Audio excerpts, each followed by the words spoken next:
6월 한 달 동안은 저희가 제자로 제자리로라는 제목으로 시리즈를 진행하고 있습니다. 그래서 예수 그리스도의 제자로 사는 것이 무슨 의미인지를 이야기를 나누고 있는데요. 성경에 뭐 제자에 대한 얘기가 여러 군데 나올 수 있지만 그 중에서도 누가복음 9장의 말씀을 가지고 저희가 한 달 동안 진행을 하고 있고요. 오늘은 그 세 번째 시간입니다. 그래서 함께 오늘 같이 보실 말씀은요, 누가복음 9장이고요 18절부터 24절입니다 여러분 들어오실 때 받으신 주보에 나와 있고 화면에 나와 있고 성경에 나와 있는데요, 좀 짧은 편이니까 오늘은 같이 한번 처음부터 끝까지 읽어보도록 하겠습니다. 같이 읽어볼게요. 시작.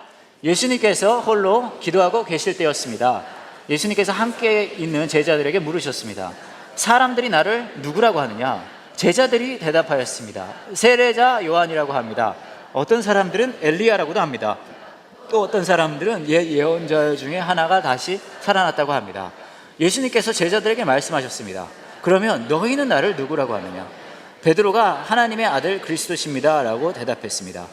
예수님께서 제자들에게 이 사실을 아무에게도 말하지 말라고 엄히 말씀하셨습니다. 인자가 많은 고통을 받고 장로들과 대제사장들과 율법학자들에게 배척을 받아야 한다. 또한 죽임을 당한 후 3일째 되는 날에 다시 살아날 것이다. 예수님께서 모두에게 말씀하셨습니다. 누구든지 나를 따라오려거든 자기를 부인하고 매일 자기 십자가를 지고 나를 따르라. 자기의 생명을 건지려고 하는 사람은 잃을 것이다. 그러나 나를 위해 자기 생명을 잃는 사람은 자기 생명을 건질 것이다. 제가 오늘은 아주 가뿐하게 가볍게 이 미국식 조크로 시작을 해보려고 해요. 이 수준 있는 분들이시니까 아메리칸 조크로 시작을 해보려고 하는데, 이 버터플라이 이펙트라는 게 있습니다. 우리말로 하면 나비 효과라고 하죠. 세계 이제 지구 반대편에 나비가 한번 팔랑거린 게 내가 있는 곳에서는 이게 뭐 원인과 결과가 물고 물려서 태풍이 될 수 있다, 뭐 그런 맥락인데 약간 그런 느낌의 미국식 조크입니다. 그래서 한번 여러분에게 보여드릴게요. 보여주세요. Lost your pen. 펜을 잃어버렸습니다.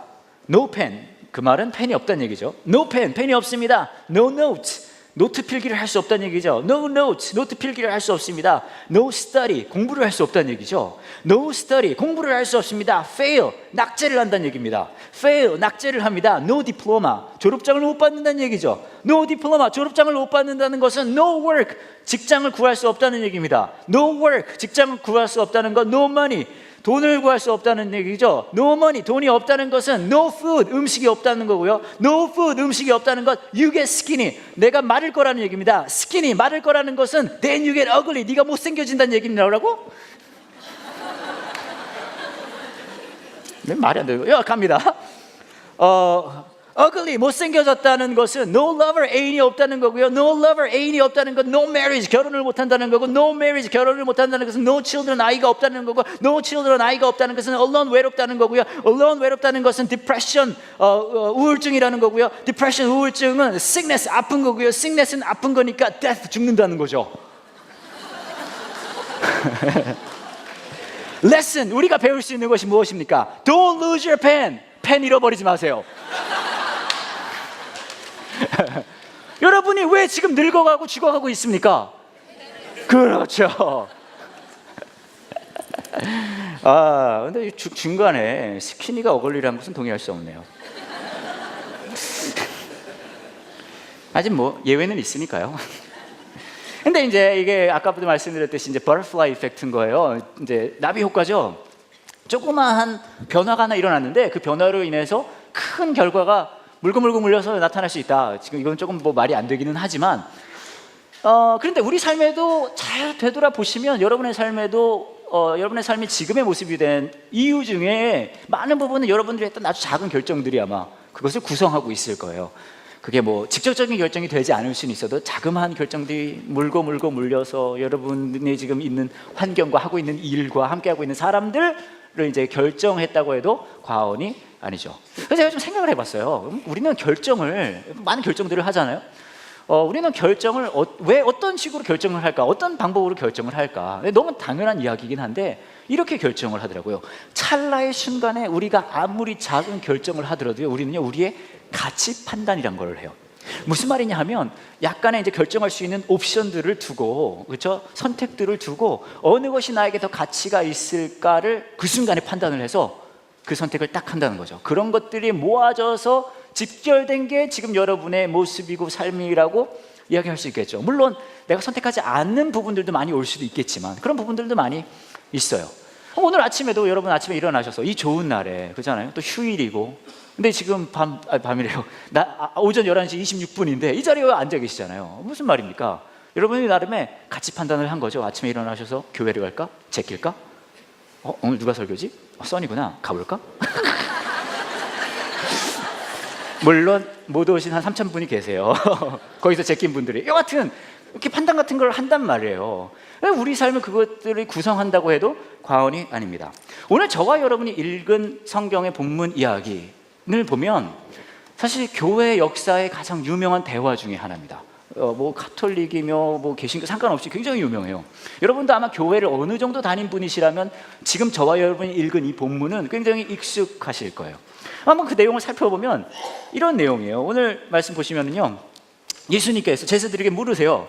사람들이 나를 누구라고 하느냐? 그렇게 물어보십니다. 이게 오늘날로 치면 뭘까요? 자기 이름을 검색해 본 거죠. 그죠? 자기 이름 검색, 나사렛.com 가가지고 거기 검색을 한 거예요. 예수. 그럼 뭐가 뜰까요? 검색어를 넣으면 뭐가 뜨죠? 연관 검색어가 뜬다는 거죠. 사람들이 나를 누구라 하냐? 나에게 붙는 연관 검색어가 뭐야? 라고 제자들한테 물어본 거예요. 왜 제자들이 답을 합니다. 이래저래 대답을 해요. 요한이라고 합니다. 엘리야라고 합니다. 옛 선지자 중에 옛 예언자 중에 한 명이 다시 살아났다고 합니다. 라고 얘기를 해요. 그러니까 예수 하니까 연관 검색어가 뜨는 거예요. 예수? 같이 뜬 게 요한. 예수? 뜨면 뭐 예언자 중에 하나. 예수 하면 엘리야. 이렇게 뜬다는 거예요. 근데 예수님이요, 이 연관 검색어 결과를 그렇게 마음에 들어 하지 않으셨던 것 같아요. 갑자기 휙 돌아서 제자들한테 물어봅니다. 그렇다면 니들은 나를 뭐라고 하느냐? 그때에 딴 사람들은 별로 답이 없었는데 이때 꼭 나서는 분이 한 분 계세요. 드로 형님. 우리 드로 형님 무슨 배꼽 보세요. 우리 드로 형님이 딱 얘기해. 하나님의 아들이고 그리스도십니다 라고 얘기를 한다는 거죠. 근데 우리가 보면 이 대화는 우리에게 뭐 예수님에게 있었던 하나 일화 중에 하나를 우리가 잘 알고 있어요. 근데 당시 이게 무슨 의미일까요? 이걸 우리가 어떻게 받아들여야 할까요? 예수님이 자기 이름을 이제 검색했을 때 연관 검색어가 막 떴다 그랬잖아요. 엘리야래요, 뭐 요한이래요, 예언자 중에 하나래요. 이게 우리는 그냥 늘 듣던 이야기이기 때문에 넘어갈 수 있을지 몰라도요, 이 당시에 이 셋은요, 이 세계를 상징하는 인물들은 대단한 사람들이었어요. 막 엘리야 하면 그 당시에 막 아이돌인 거죠. 막 뭐 살아있진 않았지만 막 최고의 인물, 막 엘리야 막 그러고 막 유빛깔의 엘리야 막 그러고 막 그런 거 있죠. 막 자매품 엘리사도 있습니다. 막 이런 맥락인 거예요. 다 막 엘리야 막 진짜 슈퍼스타죠. 거기 요한은 어떻습니까? 요한도 완전 슈퍼스타예요. 막 진짜 막 다 막 와 요한 막 그러고 막 아침마당 나가고 막 장난 아니죠 막. 그죠? 그때 막 요한은 요한 막 그러고 막 으쌰 한국말도 진짜 잘해 막 그러고 킹왕 짱인 거죠. 막 그다음 예언자 중에 하나 막 장난 아니에요. 그다음 예언자들은 사실은 막 아니면은 그 영웅 중에 하나가 아닙니까? 딱 했는데 예수님이 마음에 안 드는 거예요. 이건 도대체 왜 마음에 안 드셨을까요? 그리고 우리 드로 형이 한 이야기는 굉장히 좋아하십니다. 하나님의 아들 그리스도십니다. 어떤 의미냐면요, 물론 요한, 엘리야, 예언자 중 하나도 굉장히 놀라운 뭐 대단한 이야기이긴 하지만 이 세 명칭, 호칭에는 이 연관 검색어에는 공통점이 있습니다. 뭐냐 하면요, 이 세 존재들은요 스스로를 나타내기 위해 온 존재들이 아니에요. 엘리야, 요한 혹은 예언자 중에 하나가 이 땅에 왔을 때는 자기를 보여주려고 온 게 아니라 곧 오게 될, 곧 나타나게 될 궁극의 대상을 위해 온 존재들인 거죠. 하나의 과정인 거예요. 거기까지 보여주기 위한 하나의 도구가 될 수 있다는 거죠. 그러니까 사람들은 예수님에 대해서 이야기를 들었을 때 우리가 궁극적으로 원하는 대상이 있는데 거기로 가는 하나의 과정으로 온 분이 아닐까요? 라고 사람들이 얘기를 한다는 이야기예요. 그때 베드로가 한 이야기, 하나님의 아들이고 그리스도십니다라는 얘기거든요. 여기 그리스도란 말은 많은 분들이 막 그렇게 생각하실 수 있어요. 예수 그리스도 자꾸 하니까 우리 아까 도산 안창호 선생님께서 찬양 인도를 해주셨잖아요. 근데 안창호 선생님한테 붙는 뭐 도산처럼 호 같은 게 아니냐, 예수는 그리스도 그냥 가듯이, 그게 아니라 아시는 분 다 아실 거예요. 그리스도가 무슨 말이냐면요, 궁극의 대상이라는 얘기예요. 정답, the answer. 베드로의 말은, 이 대화에 나오는 차이점은 뭐냐 하면, 사람들은 당신이 우리가 가야 할 궁극의 목적과 그 대상으로 가는 과정 중에 하나라고 이야기합니다. 너희들은 날 어떻게 생각하니? 베드로는 말하죠. 아니요. 당신이 하나님의 아들 그리스도십니다. 당신이 그 궁극의 대상입니다. You are it 이라고 이야기를 한다는 거예요. 이게 큰 차이가 있다는 거죠. 저와 여러분이 이번 한 달 동안 제자의 삶에 대한 이야기를 하고 있습니다. 아까 뭐 계속 얘기했지만 제자의 삶 하면 또 뭐 훈련을 받아야 되고 몇 년 과정을 거쳐야 되고 좋아요, 필요해요. 막 여러분 평소에 하듯이 성경을 하루에 막 한 50권씩 읽고 그러잖아요. 막 하루에 기도를 48시간씩 하고 다 필요해요. 근데 진짜 제자의 삶이 무엇이냐는 것을 물어볼 때 어쩌면 우리는 오늘의 이야기 속에서 또 하나를 배울 수 있는 것 같아요. 뭐냐 하면 제자의 삶은요, 여러분, 제자의 삶은 예수 그리스도를 따르는 하나의 그냥 형식이 아니라 예수 그리스도 자체가 우리의 궁극의 대상이 되는 것, 그것이 제자의 삶이라고 이야기할 수 있죠. 근데 문제가 있어요. 어떤 문제가 있냐면요, 우리는요, 우리 삶에 궁극의 대상들이 너무 많아요. 수만 가지 우리가 가치 있는 것들을 쫓아갑니다. 그렇지 않아요? 여러분도 뭐 여러 가지가 있으시고 저도 있을 수 있어요. 우리 막 그런 것들을 쫓아가요. 그럼 어떤 일들이 벌어지냐 하면요, 우리는 우리 삶에 패턴이 하나 있는데 그게 뭐냐면 내가 진짜 가치 있다고 생각하는 게 하나 딱 정해지잖아요. 그럼 거기 가기 위해, 그것을 얻기 위해, 그것을 성취하기 위해 덜 가치 있다고 생각하는 것들을 희생해 나갑니다. 그게 삶의 패턴이에요. 그런 일들이 계속해서 일어나요. 그리고 내가 정말 가장 가치 있다고 생각하는 그게 어떤 것인가에 따라서 우리 삶이 정해진다고 해도 과언이 아닙니다. 제가 이거를 좀 뭐랄까요, 영상물로 되게 실감한 내용이 하나 있었거든요. 몇 개월 전에 마틴 스콜세지 감독의 영화가 하나 개봉했었어요. 사일런스라는 영화였는데 혹시 보신 분 계십니까? 사일런스 영화 보신 분? 몇 분 계시네요. 처음이에요. 제가 지금 5번째 이 설교를 하고 있는데, 네, 이 영화가 올라가자마자 거의 내려왔어요. 네, 근데 진짜 좋은 영화고요. 명감독이거든요, 마틴 스콜세지 감독이. 여하튼 근데 저도 이 영화를 봤어요. 저도 이 영화를 봤는데 제가 본 이유 중에 하나는 이 영화가 내용이 일본의 선교사들이 이제 옛날에 파견이 됐다가 그 핍박을 받아서 쫓겨나거나 죽임을 당했습니다. 그리고 남아 있었던 일본 크리스찬들에 대한 내용, 또 거기를 찾아갔던 선교사에 대한 내용이에요. 뭐 기회가 있으면 찾아보셔도 좋을 것 같은데, 아니면 굳이 안 찾아보셔도 이 자리에서 볼 수도 있어요, 나중에. 여하튼 그런 내용인데 저는 사실 그것 때문이라도 보고 싶기도 했지만 저는 그것보다 더 관심이 있었던 게 제가 한 인터뷰 영상물을 봤는데 여러분에게 보여드릴 거예요. 근데 이 영상물에 나온 사람이 남정우라고 하는 무명 배우입니다. 무명 배우예요. 근데 이분이 처음에 배우가 된 계기가 어떤 계기가 되었냐 하면 대학을 갔는데 이분이 연극에 출연을 한 거예요, 배우로서. 근데 그 연극이 이 사일런스라는 영화의 원작이 되는 침묵이라는 소설을 연극화한 작품이었어요. 근데 이분이 대학생이었을 때 이 연극을 출연하고 연기를 하고 나서 이 작품이 너무 좋고 그리고 연기가 너무 좋아서 배우가 되기로 결심을 한 거예요. 그래서 이분이 무명 배우가 되셨습니다. 무명 배우인데 이분이 이야기를 들은 거죠. 마틴 스콜세지 감독이 이 소설을 영화화한다. 근데 이분이 너무 거기 출연하고 싶은 거예요. 근데 이 사람은 한국에 있는 무명 배우고 마틴 스콜세지 감독의 이 영화는 할리우드에서 만드는 거잖아요. 이게 어떻게 가능할 수 있을까? 근데 이분이 이걸 출연을 하셨습니다.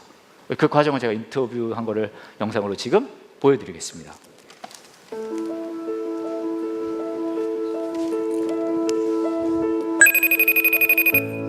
네, 처음에 제가 마틴 스콜세지 감독님의 사일런스 제작 소식을 들었던 건 2012년 9월입니다. 네, 저는 정말 생각을 했죠.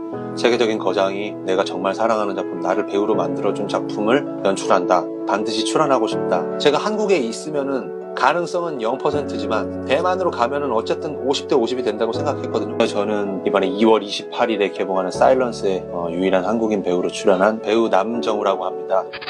침묵이라는 연극은 1학년 2학기 때 했습니다. 마지막 커튼콜을 하는데 가슴속에 뜨거운 감동이 있었거든요.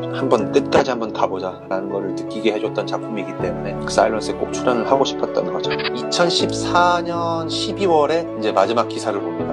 마틴 스콜세지 감독 대만에서 사일런스 촬영할 계획. 오케이, 가자. 헐리우드 스태프들은 저에게 전혀 관심이 없더라고요. 그래서 저는 중국어 피켓을 들고 여기 세트장에서 스태프들 다 퇴근할 때까지 맨날 서 있었어요. 그러니까 이제 대만 스태프들이 저에게 관심을 갖기 시작했어요. 너 뭐냐고. 특수효과 담당하는 그 스태프 친구가 와가지고 저기 보조 출연자들을 모집하는 회사인데 여기 한번 찾아가 봐라. 오디션을 봐서 출연을 했었고요. 촬영장 안에서 그만해 뭐 야맹가 뭐 이런 대사들을 하고 그랬었는데, 앤드류 가필드, 아담 드라이버, 그리고 제 옆에 구보츠카 요스케가 있었고 거의 즉흥으로 돌아갔던 연기인데, 서로 눈빛을 이렇게 주고받는데 이 친구들이 저를 배우로 인정해주고 있구나, 이게 느껴졌거든요 정말. 짧은 5초일 수 있고, 뭐 심지어는 영화에서 저를 알아보시지 못하는 분들도 계실 거예요. 그냥 제가 침묵이라는 작품을 처음 만나고 2006년에 배우가 되어서 이 작품을 계속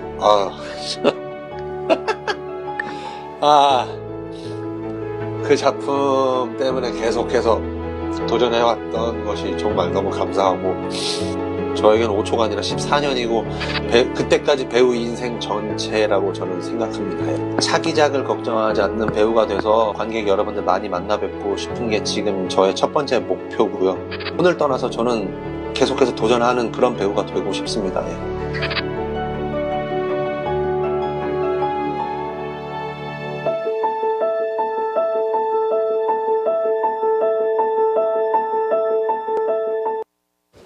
놀랍죠? 대단하시죠? 네, 제 생각에 좀 크리스찬 같은데, 여하튼 제가 그래서 이 영상물을 미리 봤었거든요. 이 영화가 개봉하기 전에. 그래서 저는 꼭 봐야 되겠다 그래서 그 영화를 보러 갔어요. 갔는데 제가 말씀드렸듯이 우리나라에서는 그렇게 인기가 많지는 않았거든요. 근데 여튼 조조 영화로 제가 갔는데, 사실 여담이긴 하지만 저만 볼 줄 알았어요. 딱 갔는데 이 성당에서 단체 관람을 왔더라고요. 제가 중앙에 가장 좋은 자리를 제가 먼저 예매를 해놨는데 제 주위를 전부 성당 분들이 여하튼 그래서 봤는데 이 영화가 되게 길어요. 한 2시간 반 정도 되거든요. 2시간 반 정도 영화를 보는데 제가 이제 오늘 진짜 눈을 부릅뜨고 찾았어요. 꼭 찾아내겠다. 제가 근데 저분을 찾았을까요? 못 찾았을까요? 못 찾았어요. 못 찾았어요. 근데 이 영상을 보면 사실 객관적으로 생각해 보면 이 영상을 보면요, 이렇게 반응이 나올 수밖에 없어요. 이거 바보 멍충이 짓 아닙니까? 5년이라는 세월을 이분이 들였대요. 이 영화에 출연하기 위해서 5년이라는 세월만 투자한 게 아니라 자신의 열정과 에너지, 돈 전부 다 들였어요. 출연료 얼마 받지도 못하셨겠죠. 그런데 우리는 이런 이야기를 보면 5년이라는 세월을 투자해서 그런 노력을 한 다음에 주연이 됐다. 그러면 그럴 수 있겠다. 감동이다. 근데 솔직히 객관적으로 보면 이분이 5년이라는 세월과 열정과 에너지 다 투자했는데 5초를 출연했습니다.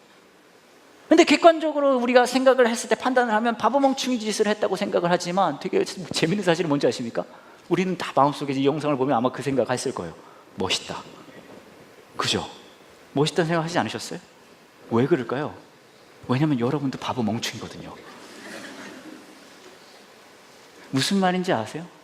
우리는요, 우리 마음속 깊은 곳에 나의 모든 것들을 투자하더라도, 희생시키더라도 정말 원하고 갖고 싶어하는, 누리고 싶어하는 가치 있는 것을 우리는 평생 찾아 헤매요.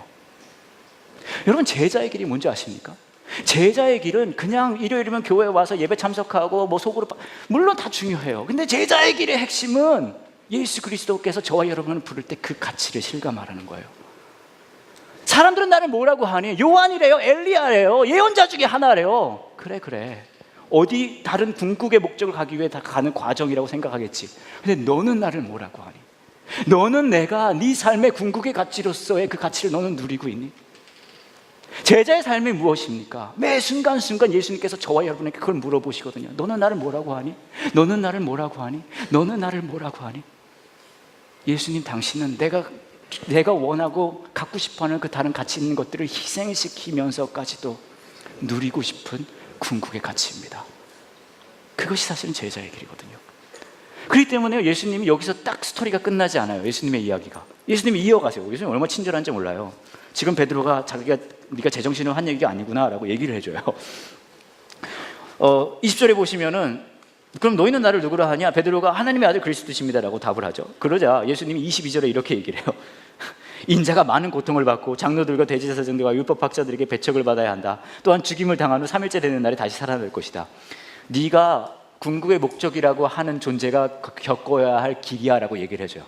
이쯤에 해서 아마 우리 드로 형께서 약간 후회하지 않을까 생각이 드는데, 그러고 나서 그럴 수도 있겠다라고 다음에 이렇게 또 얘기를 하시죠. 23절에 예수님께서 모두에게 말씀하셨습니다. 누구든지 나를 따라오려거든 자기를 부인하고 매일 자기 십자가를 지고 나를 따르라. 자기의 생명을 건지려고 하는 사람은 잃을 것이다.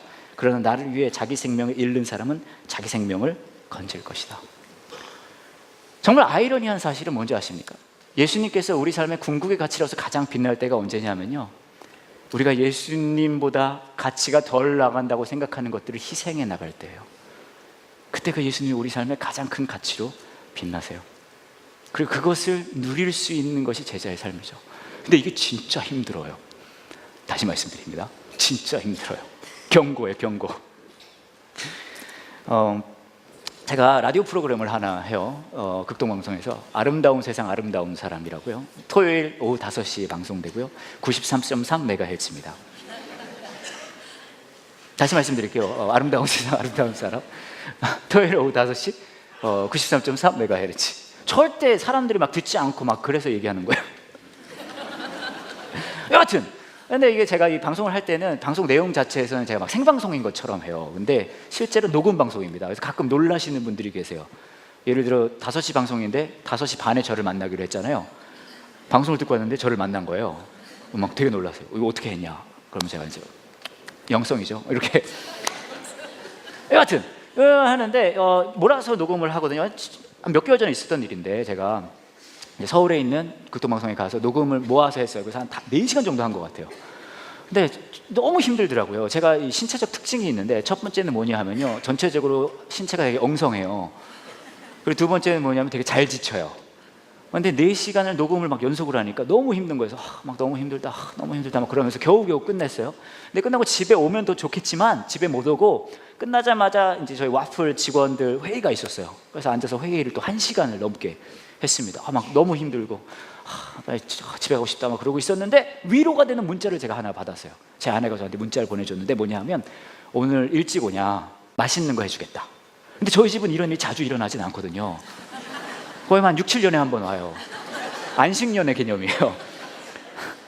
그래서 제가 그러면 집에 가면 맛있는 걸 해주겠구나 막 근데 기대를 하고서는 있었던 찰나였습니다. 그래서 회의를 하고 있었는데 끝나면 집에 가자, 기차 타고 집에 가자 그러고 있었는데 전화가 하나 왔어요. 그래서 회의를 하면서 받을 수 없으니까 나가서 전화를 받았는데 제가 모르는 분이셨어요. 모르는 분.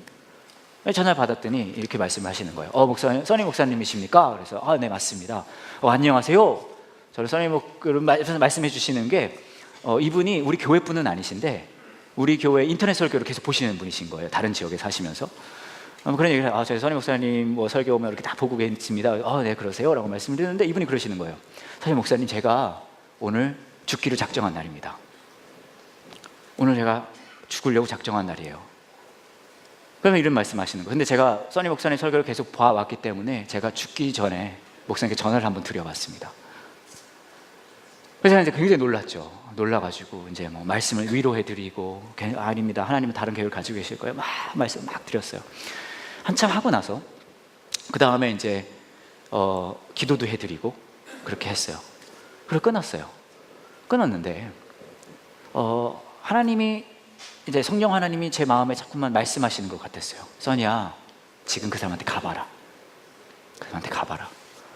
근데 이분 사시는 데가 저는 처음 들어봤거든요. 그 동네를 덕소라고 들어보셨어요?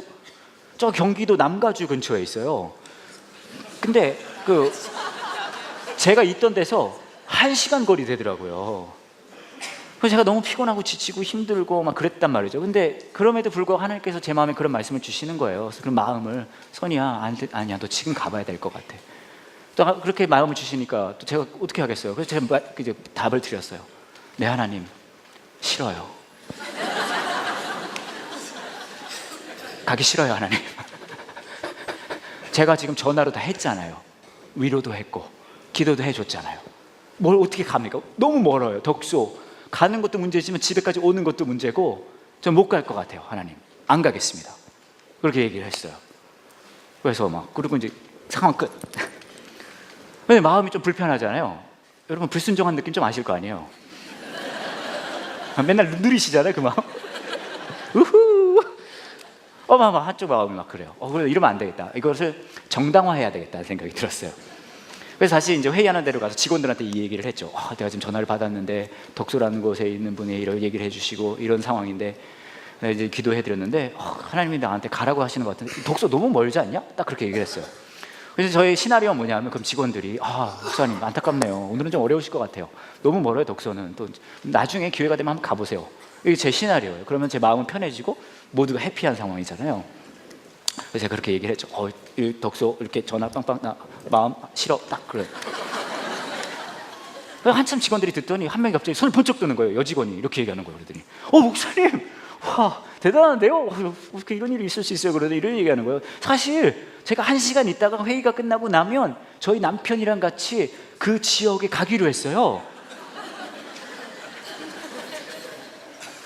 알고 보니까 이 친구하고 남편이 학교를 다니거든요. 밤에 하는 학교.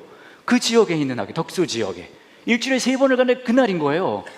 회의가 끝나면 갈 예정이었다는 거예요. 그래서 저한테 목사님 그래서 저희가 모셔다 드릴 수 있어요 목사님. 그래서 제가 얘기를 했죠. 아니야 그럴 필요 없어. 아니야 내가 어떻게 너한테 그렇게 어려움을 줄 수는 없지. 우리는 사실 공과 사는 구분하라고 했어. 너랑 나는 공적인 사이지 이건 나의 사적인 일이야. 그러니까 내가 너를 이렇게 어렵게 할 수 없고 또 네 남편이 나랑 어색하잖아. 그러니까 네 남편 나 어색해하면은 그렇게 할 수 없으니까 아니야 괜찮아요. 그랬더니 얘가 막 그러는 거예요. 이 친구가 막, 아니에요 목사님 하나님께서 예비하신 것 같아요. 예비하신 것 같아요. 그러면서 아니요 목사님 모셔다 드릴 수 있어요. 막 그러는 거예요. 그냥 그리고 1시간 있다가 저는 그 차를 타고 가고 있었습니다. 덕소를 가는 그 차를 타고 뒷자리에 저는 막 앉아가지고 막 궁시렁이면서 이게 예수 괜히 믿었어 막 그러고 있어요. 하나님 무슨 일 있다 그래서 모르겠어요. 그 도착을 했어요. 이분이 의사분이시거든요. 병원이 너무 어렵고 가정이 너무 어려우신 거예요. 그래서 들어갔어요. 딱 들어갔는데 이분이 한 40대 후반 50대 초반 정도 되시는 분이신데 막 달려나오시는 거예요. 막 달려나오시더니 제 두 손을 꼭 잡고 이렇게 말씀하시는 거예요. 목사님, 제가 진짜 오늘 죽으려고 그랬어요. 진짜요. 근데 목사님 와주셔서 너무 고맙습니다. 목사님 진짜 오실 줄 몰랐어요. 그러시는 거예요. 저도 속으로 생각했어요. 저도 몰랐어요. 저도 몰랐어요. 그리고 기도해드리고 위로해드리고 그러고 왔어요. 근데 진짜 부끄러운 점은 뭔지 아십니까? 그 찰나의 순간에요. 선이야 가야 되지 않겠냐? 하나님이 저한테 마음을 주세요. 근데 제가 싫어요. 근데 그때 제 머릿속으로는요 계산을 하고 있었어요. 어떤 계산인 줄 아십니까? 진짜 못된 건데 하나님 싫어요. 너 가봐야 되지 않겠냐? 하나님 싫어요. 이분은 우리 교회 다니는 사람도 아니잖아요.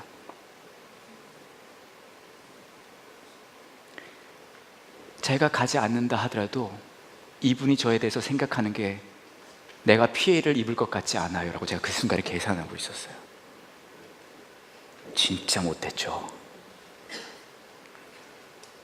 제가 왜 그랬을까요? 물론 제가 못된 것도 있어요. 근데 그 순간에 어떤 일이 벌어진 줄 아십니까? 그 순간에는요 여러분 제 삶의 궁극의 목적이 예수 그리스도가 아니었어요. 집에 가서 쉬고 싶은 마음, 아내가 해주는 맛있는 음식, 수만 가지 것들이 있었겠죠.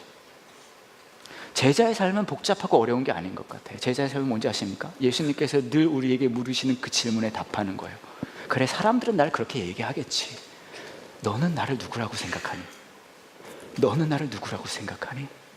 너는 오늘 지금 이 순간 너의 삶에서 내가 너에게 누구라고 생각하니?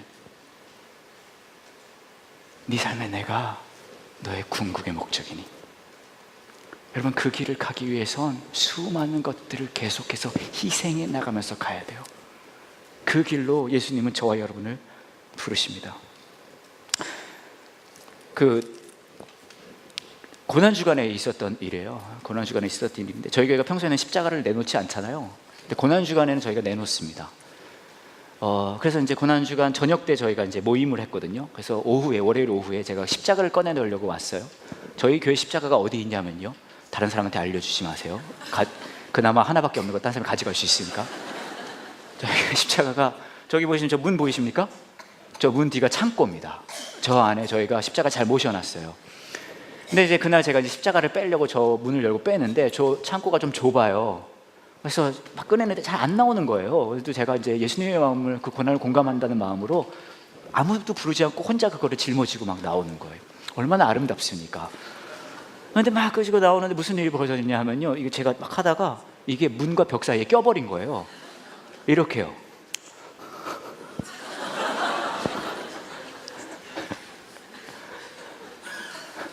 이게 안 빠지는 거예요. 막 해도 안 빠져요. 막 땀은 막 나고 막 안 빠지는 거고, 제가 그래서 좀 힘을 줘서 막 빼려고 했더니 십자가가 부드르르 떠는 거예요. 이렇게 하면 안 되겠다. 이거 부서지겠다. 그나마 십자가가 없는 교회 하나밖에 없는 십자가인데 이거 내가 부수면 안 되잖아요. 그래서 안 되겠다 해가지고 이제 우리 태훈 형제랑 우리 엔지니어 하는 사운드 엔지니어 도요병재를 불러서 결국은 끄지만 했어요. 끄낸 사진도 있습니다. 예. 두 명이 딱 꺼냈고 전 사진 찍었어요. 근데 다시 앞에 사진을 보여주시면 이제 막 그런데 막 낑겨 있을 때 껴있는 사진을 보여주세요. 막 빼는데 이게 너무 끼어가지고 안 되는 거예요. 저는 막 땀도 나고 막 화도 나고 짜증도 나는 거예요. 이게 안 되니까. 그래서 너무 제가 죄송한데 하나님한테 미안하고 제가 찰나의 순간에 그냥 생각이 하나 딱 스쳐간 거예요. 찰나의 순간 죄송해요. 제가 하고 회개했어요. 이 얘기하고 찰나의 순간에 입에서 나오고 말았어요. 그 생각, 그 마음이. 내가 뭐라고 얘기했냐면요, 안 되니까 너무 화가 나서 승질이 나가지고 이놈의 십자가 더럽게 안 움직이네 이씨. 그리고 제가 바로 회개기도 했어요. 예, 근데 그냥 나와버린 거예요. 이놈의 십자가, 그냥 이놈의 십자가, 그냥 예수님 왜 괜히 여기서 죽어가지고 이제 시간 막 이러면. 그런데 그러고 나서 제가 하나 깨달은 게 있어요. 되게 중요합니다, 여러분. 깨달은 게 뭐냐면 이거예요. 여러분 잘 들으세요. 십자가는 원래 우리를 따라오게 돼 있는 게 아니에요. 원래 십자가는 우리를 따라오지 않아요. 대신에 뭐가 원래 계획인 줄 아십니까? 우리가 그 십자가를 따라가는 거죠. 예수님께서 이렇게 말씀하시죠.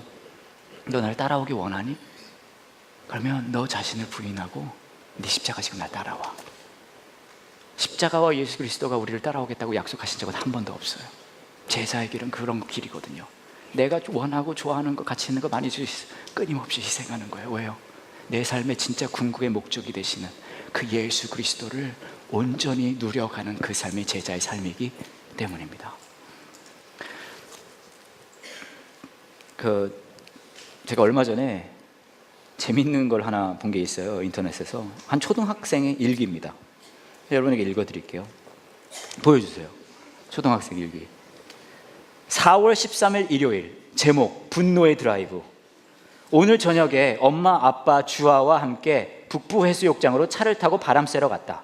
그런데 주아가 잠이 와서 계속 울었다. 주아가 좀 아기의 동생인 것 같아요. 그래서 다시 집으로 돌아왔다. 나는 주아 때문에 화가 났다. 엄마, 아빠에게 주아를 버리라고 했다. 그랬다가 내가 해수욕장에 버려질 뻔했다. 큰일 날 뻔했다. 앞으로는 화가 나도 주아는 더 아껴줘야겠다. 사랑해 김주아.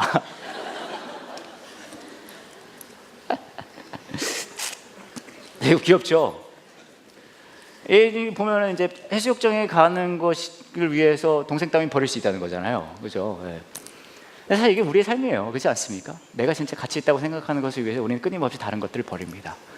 너무 안타까운 사실은 때로는요, 여러분, 우리가 원하는 그 어떤 것을 쫓아갈 때 때로는 예수 그리스도를 버릴 때도 있어요. 다른 사람들은 뭐라고 하니? 뭐 요한, 뭐 예언자 중에 하나.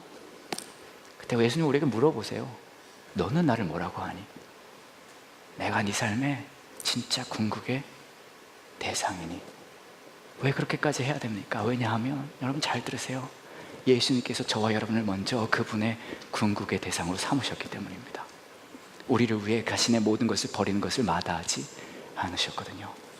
제자의 삶은 그 십자가의 사랑, 그 십자가의 은혜를 그저 온전히 쫓아가는 그 길이거든요. 그리고 매일매일 그 질문에 답하는 거죠.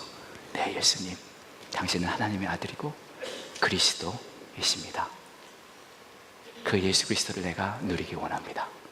이렇게 그 예수님을 쫓아갈 수 있는 저와 여러분 되기를 원합니다. 제가 말씀드렸던 것처럼 이번 한 달 동안은 우리 도산 안창호 선생님께서 설교가 끝날 때마다 가요를 불러주고 계십니다. 우리는 가요를 통해 또 은혜 받는 시간을 갖고 있고요. 오늘도 아주 명곡을 하나 준비했는데 어쩌면 평소 우리 삶의 마음이 이런 상황이 아닐까라는 생각이 들었어요. 그래서 이 노래 들으시면서 따라 부르셔도 되고요. 많은 은혜 되시기를 바랍니다. 우리 박수로 우리 안창호 선생님을 환영해 주시면